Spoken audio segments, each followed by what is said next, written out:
Halo semuanya, sekarang saya akan menjelaskan tentang bereaksi pembatas. Bereaksi pembatas adalah bereaksi atau reaktan yang habis bereaksi terlebih dahulu karena jumlahnya lebih sedikit sehingga membatasi jalannya suatu reaksi. Di sini ada soal 50 gram CaCO3 dimasukkan dalam 200 ml larutan HCl 1 molar sesuai reaksi sebagai berikut. Belum setara, tentukan reaktan yang berperan sebagai bereaksi pembatas. Kita hitung dulu mol dari kedua reaktannya. Untuk CaCO3 dari massa, maka kita cari molnya dengan menggunakan rumus gram per ml, didapatkan 0,5 mol. Untuk HCl, kita cari molnya dengan rumus M kali V. 1 kali 200 dapat 200 milimol. Kita ubah ke mol menjadi 0,2 mol. Setelah kita dapat mol kedua reaktannya, kita setarakan reaksinya. CaCO3 tambah HCl jadi CaCl2 tambah CO2 tambah H2O supaya setara tambah koefisien 2. Nah, yang beda di sini adalah kita tambahkan di sini ada mula-mula bereaksi sisa dengan singkatan MBS. Kita masukkan mol mula-mula CO3 0,5 mol, HCl 0,2 mol. Sedangkan produknya dalam keadaan mula-mula belum ada ya. Tiga-tiganya belum terbentuk. Nah, strip semuanya. Lalu bagaimana kita mengisi yang bereaksi dan sisa? Sebelumnya kita tentukan dulu siapa reaktan yang berperan sebagai bereaksi pembatasnya. Di sini reaktannya ada CaCO3 dan HCl. Untuk menentukan siapa bereaksi pembatas, bagilah masing-masing mol reaktannya ini dengan koefisiennya. Mol per koefisien untuk CaCO3 0,5 per 1, koefisiennya 1, didapatkan 0,5. Sedangkan untuk HCl juga sama, mol per koefisien 0,2 per 2, koefisiennya ya, didapatkan 0,1. Nah, hasil bagi yang lebih kecil, dia akan berperan sebagai bereaksi pembatas atau habis bereaksi. Sehingga kita tuliskan di sini pada keadaan sisanya karena habis bereaksi HCl di sini strip atau tidak ada sisa. Kemudian yang perlu kita ingat adalah kita lengkapi tabel ini ya. Jika mula-mula 0,2 kemudian di sisa tidak ada atau habis, maka berapa yang bereaksi? Ingat bahwa reaktan akan berkurang. Di sini saya kasih tanda minus, sedangkan produk akan bertambah. Jelas ya. Kembali lagi ke HCl, kalau mula-mula 0,2, sisanya habis, maka yang bereaksi adalah 0,2. Ya, jadi 0,2 dikurangi 0,2 habis. Sedangkan mau bereaksi zat yang lain kita cari dari perbandingan koefisiennya. Kalau koefisiennya 2, itu molnya 0,2. Kalau koefisiennya 1, maka molnya juga 0,1 ya, dari perbandingan koefisiennya. Di sini 2 0,2, kalau 1 0,1.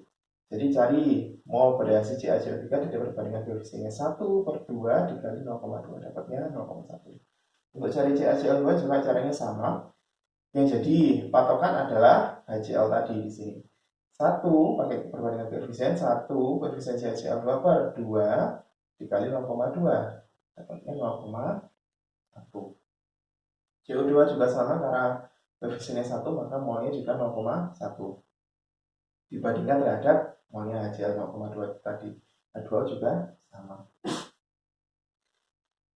Sekarang produknya kita isi di sini, keadaan sisanya berapa? Mula-mula tidak ada, dibentuk atau bereaksi 0,1, maka ini dijumlah, dapatnya 0,1, ini juga 0,1, ini 0,1. Nah, begitu untuk melengkapi tabel berikut ini. Kemudian yang ini CaCO3-nya belum kita selesaikan ya. Ini 0,5 dikurangi 0,1, 0,4. Lalu untuk menjawab soal ini, siapa bereaksi pembatasnya? Tadi sudah dikerjakan di sini ya. Bereaksi pembatasnya adalah HCl karena dia habis bereaksi. Kemudian yang perlu saya tekankan lagi, untuk menuliskan mol pada keadaan mula-mula, jangan melihat koefisiennya, langsung masukkan. CaCO3 0,5, langsung masukkan di sini, tulis. Sedangkan HCl 0,2 mol ya, langsung tulis 0,2. Jangan lihat koefisiennya. Koefisien hanya berpengaruh pada keadaan bereaksi saja. Demikian, terima kasih. Ini soal kedua untuk bereaksi pembatas. Terdapat 4 mol Na bereaksi dengan 1 mol larutan H2CO3 sesuai reaksi sebagai berikut, belum setara. Yang ditanya adalah yang A, reaksi pembatas, B, massa Na2CO3, dan yang C, volume gas H2 pada keadaan STP. Langkah pertama, pastikan kalian cari terlebih dahulu mol dari reaktannya, kedua reaktan. Nah, di sini sudah diketahui bahwa reaktannya Na dan H2CO3 sudah diketahui molnya masing-masing. Kemudian kita buat reaksinya, kalian setarakan di sini dengan menambah koefisiennya 2. Kalian buat tabelnya ini, NBS, masukkan mol Na-nya 4, mol H2CO3-nya 1. Lalu untuk mencari reaksi pembatas dengan cara yang sama, yaitu kedua reaktannya ini dibagi molnya dengan koefisien. Untuk Na, mol per koefisien 4 per 2 dapat 2, untuk H2CO3 mol per koefisien 1 per 1 dapatnya 1.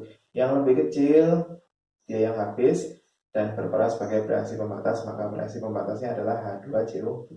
Untuk yang A sudah terjawab. Kemudian kita lengkapi tabel ini tadi. Kita sudah tentukan yang habis adalah H2CO3, di sini habis. Maka kalau mula-mula 1 yang bereaksi adalah 1 juga ya. Ingat reaktan berkurang, produk bertambah. 1 dikurangi 1 habis. Karena dia harus habis pakai reaksi pembatas. Maka mau bereaksi yang lain pakai perbandingan koefisien. Di sini perbandingannya 2 banding 1 banding 1 banding 1. Sehingga kalau di sini koefisiennya 1, ya, H2CO3 koefisiennya 1, molnya 1, maka untuk Na yang koefisiennya 2, molnya 2. Ya, cara mencarinya, koefisien zat yang dicari per koefisien zat yang diketahui dikali mol zat yang diketahui. 2 per 1 dikali 1, dapatnya 2. Di sini juga dari perbandingan koefisien, ya.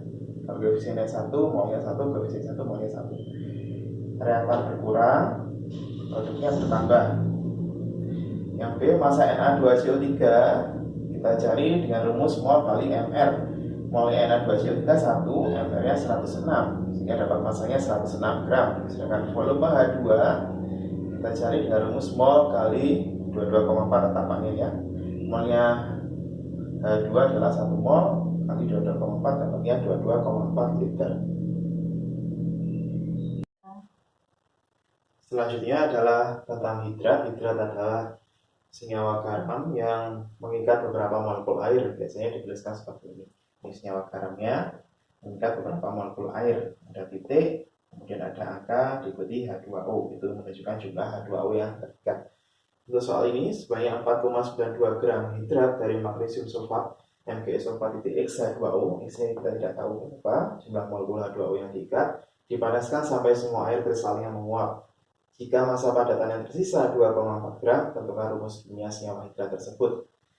Ini reaksi pemanasan hidrat, ya, MgSO4.X H2O, dipanaskan, simbolnya segitiga ini, akan terpisah menjadi MgSO4 ditambah X-H2O. X adalah jumlah H2O-nya.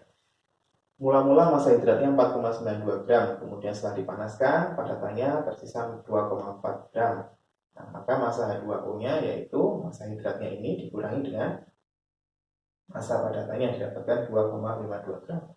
Nah, untuk mencari berapa koefisien dari MgSO4 dan X ini, kita buat perbandingan molnya. Maka molnya MgSO4 kita bandingkan dengan molnya H2O. Karena diketahui massa, kita cari dengan rumus gram per mr.